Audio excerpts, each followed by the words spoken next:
또 하늘에 크고 이상한 다른 이적을 보매 일곱 천사가 일곱 재앙을 가졌으니 곧 마지막 재앙이라. 하나님의 진노가 이것으로 마치리로다. 또 내가 보니 불이 섞인 유리바다 같은 것이 있고 짐승과 그의 우상과 그의 이름의 수를 이기고 벗어난 자들이 유리바다가에 서서 하나님의 검은 고를 가지고 하나님의 종 모세의 노래 어린 양의 노래를 불러 이르되, 주 하나님 곧 전능하신 이시여, 하시는 일이 크고 놀라우시도다. 만국의 왕이시여, 주의 길이 의롭고 참되시도다. 주여, 누가 주의 이름을 두려워하지 아니하며 영화롭게 하지 아니하오리까? 오직 주만 거룩하시니이다. 주의 의로우신 일이 나타났음에 만국이 와서 주께 경배하리이다.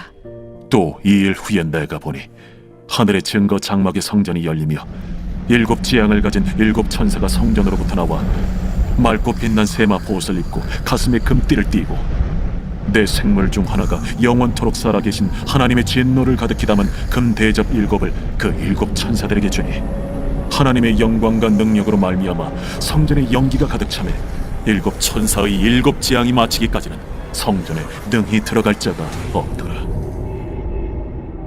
계시록에는 크게 세 종류의 심판 시리즈가 나옵니다. 일곱 인, 일곱 나팔, 일곱 대접인데요. 15장과 16장은 마지막 시리즈인 일곱 대접 심판의 내용입니다. 일곱 인, 일곱 나팔, 그리고 일곱 대접의 심판은 각각 다른 내용의 심판이 아니라 같은 심판을 가리키고 있는 것입니다. 점점 갈수록 심판의 강도가 세지고 있다는 것을 보여주고 있는 것이죠. 오늘 본문인 15장은 일곱 대접 심판의 서론에 해당하는 내용입니다. 15장은 크게 세 부분으로 나뉘어집니다. 일곱 대접을 가진 천사들을 소개하는 것이 맨 앞부분과 뒷부분에 배치되어 있고요. 어린 양의 노래가 중간에 배치되어 있습니다. 이런 구성을 샌드위치 구조라고 하는데요. 이런 구조에서는 가장 핵심적인 내용이 가운데 배치되어 있습니다.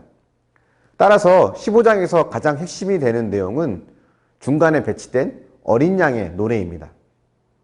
먼저 1절을 보면 일곱 천사가 일곱 재앙을 가졌다라고 하면서 이것이 마지막 재앙이라고 합니다. 마지막 재앙이란 말은 더 이상 재앙이 없다는 뜻이죠. 그것은 다른 말로는 이제 회개할 기회가 없다는 것을 뜻하기도 합니다. 지금까지 많은 재앙들이 있었습니다. 그것은 심판의 의미도 있지만 회개할 기회를 주는 의미도 있었습니다. 그래서 재앙 가운데 있을 때 우리는 언젠가 마지막이 올 수 있음을 알아야 하죠. 마지막 재앙이 믿지 않는 자들에게는 영원한 심판이 임박했음을 뜻하는 무서운 말이지만, 믿는 자들에게는 이제 고통과 핍박이 사라지고 참 안식과 평안을 얻게 될 것이라는 기쁜 소식이 되기도 합니다. 그러므로 재앙이 닥칠 때 우리는 그 재앙을 회개의 기회로 삼아야 하죠. 동시에 언젠가 마지막이 올 것이며 그때는 영원한 안식이 있음을 바라볼 수 있어야 합니다. 어떤 재앙으로 고통을 겪고 있습니까?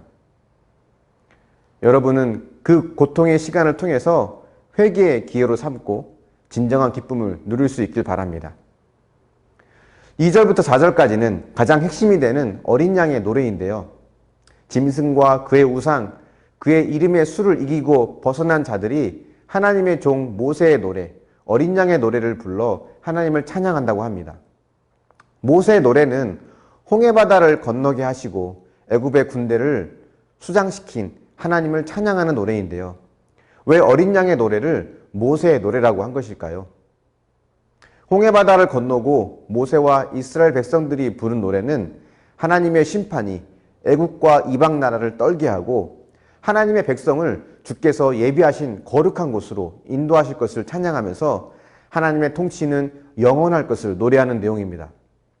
이것은 3, 4절에 나오는 어린 양의 노래와 그 내용이 정확히 일치합니다. 이것을 통해 봤을 때 앞으로 나올 일곱 대접의 심판은 애굽의 재앙과 깊이 연결되어 있다는 것, 그리고 이스라엘을 홍해를 건너게 하시고 약속의 땅으로 인도하신 것처럼 하나님은 교회를 하나님의 보좌 앞으로 인도할 것을 약속하는 내용이라는 것을 우린 짐작할 수 있습니다. 과거에는 모세를 통해 이스라엘을 구원하셨지만 이제 하나님은 새로운 출애굽을 일으키셔서 모든 민족과 열방을 구원하신다고 약속하시는 것입니다. 우리는 어떤 재앙과 고난 가운데 있더라도 그 속에서 어린 양의 노래를 부를 수 있어야 합니다. 때론 불이 섞인 유리 바닷가에 서서 보좌로 나아가야 하는 그 2절의 상황처럼 불같은 고난을 만나더라도 나를 구원으로 인도하실 주님을 찬양하는 어린 양의 노래를 부를 수 있길 바랍니다.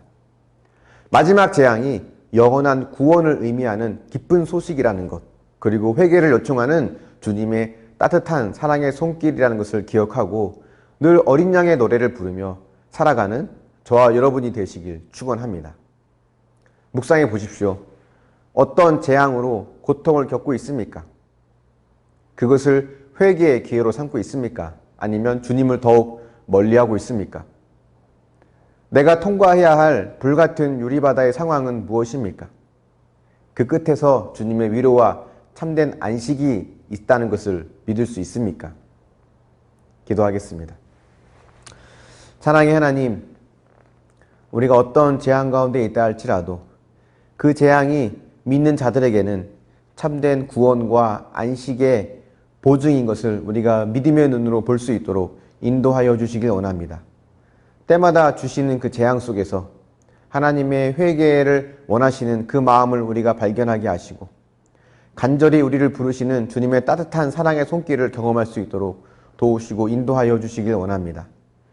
때로는 어떤 상황이 온다 할지라도 하나님 넘어지고 좌절하는 것이 아니라 그 속에서 어린 양의 노래를 부를 수 있는 믿음을 갖길 원합니다. 하나님께서 이스라엘 백성들을 애굽에서 건져주시고 그들을 거룩한 땅으로 인도해 주시며 그들과 영원히 함께하겠다고 약속하신 것처럼 우리가 어떤 상황에서도 주님을 향한 이 믿음을 잃어버리지 않고 우리에게 똑같은 은혜로 함께하실 것을 믿고 주님을 바라볼 수 있도록 함께하여 주시길 원합니다. 때로는 고난과 고통이 커서 넘어지고 좌절하기 쉬울 때가 있지만 그 속에 담겨있는 주님의 사랑을 보고 주님과 더욱더 가까워질 수 있는 믿음을 허락하여 주시옵소서. 감사드리며 예수님의 이름으로 기도합니다. 아멘.